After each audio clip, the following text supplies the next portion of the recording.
2025 সালের উচ্চ মাধ্যমিক পরীক্ষায় যারা অংশগ্রহণ করবে তোমাদের জন্য রইল এবারের সাজেশন।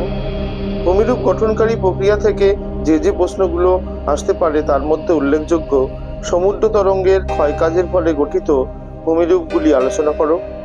নদীর পুনর্যৌবন লাভের ফলে সৃষ্ট ভূমিরূপগুলির সচিত্র বর্ণনা দাও। বিভিন্ন প্রকার প্রবাল প্রাচীরের উৎপত্তি ও বৈশিষ্ট্য চিত্রসহ লেখো। মৃত্তিকা সৃষ্টিতে আদিশিলা ও জলবায়ুর প্রভাব উল্লেখ করো। বিভিন্ন প্রকার জলনির্গম প্রণালী সংক্ষিপ্ত বিবরণ দাও। মৃত্তিকা পরিলেখের বিভিন্ন স্তরগুলির বর্ণনা করো। সমুদ্র তরঙ্গের সঞ্চয় কার্যের ফলে সৃষ্ট 3টি ভূমিরূপের আলোচনা করো। শিলার গঠন ও প্রকৃতি অনুসারে বিভিন্ন প্রকার প্রস্রবণের শ্রেণীবিভাগ করো। মৃত্তিকা সংরক্ষণের বিভিন্ন পদ্ধতিগুলি সংক্ষেপে আলোচনা করো। কেন্দ্রমুখী ও কেন্দ্রবিমুখ জলনির্গম প্রণালীর মধ্যে পার্থক্য নিরূপণ করো। পেডোক্যাল ও পেডলফার মৃত্তিকার পার্থক্য করো। এলুভিয়েশন ও ইলুভিয়েশনের মধ্যে পার্থক্য করো। এবারে আমরা বায়ুমণ্ডল, জীববৈচিত্র্য এবং দুর্যোগ ও বিপর্যয় থেকে কি প্রশ্ন আসতে পারে সেগুলো দেখে নেব। বায়ুমণ্ডলের সাধারণ সঞ্চালনের ত্রিকোষ মডেলের ব্যাখ্যা দাও।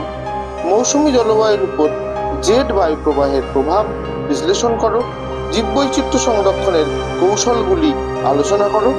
নাতিশীতোষ্ণ অঞ্চলে সৃষ্ট ঘূর্ণবাতের পর্যায়গুলি সংক্ষেপে চিত্রসহ লেখো। ঘূর্ণবাত ও প্রতি ঘূর্ণবাতের মধ্যে পার্থক্য করো। বিশ্ব উষ্ণায়নের ফলাফলগুলি আলোচনা করো। পরিবেশের উপর ওজোন স্তরের অবক্ষয়ের প্রভাব আলোচনা করো। লবণাম্ল উদ্ভিদের অভিযোজনগত বৈশিষ্ট্যগুলি উল্লেখ করো। দুর্যোগ ও বিপর্যয়ের মধ্যে পার্থক্য নিরূপণ করো।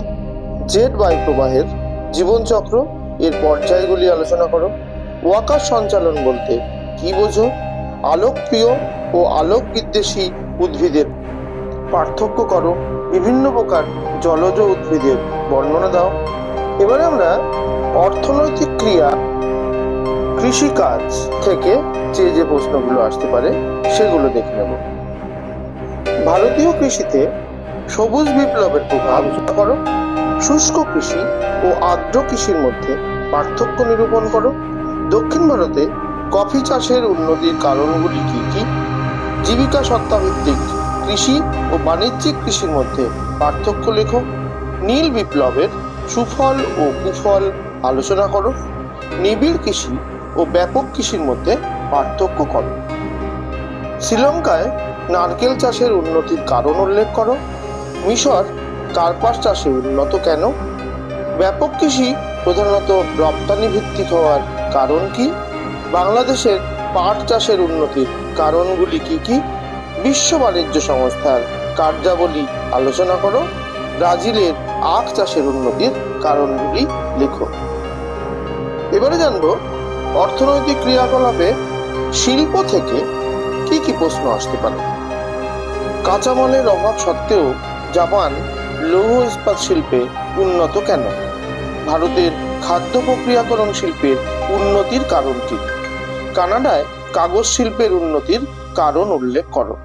পূর্ব ও মধ্য ভারতের লৌহ ইস্পাত শিল্পের একদেশী ভবনের কারণগুলি লেখো। মালয়েশিয়ায় রবার শিল্পের উন্নতির কারণ উল্লেখ করো। ভারতের রেডিমেড পোশাক শিল্প সম্পর্কে সংক্ষেপে আলোচনা করো। ব্রাজিলে রবার শিল্প গড়ে ওঠার সমস্যাগুলি আলোচনা করো। মার্কিন যুক্তরাষ্ট্রের কার্পাস বয়ন শিল্পের দক্ষিণাঞ্চলে স্থানান্তরের কারণ বিশ্লেষণ করো।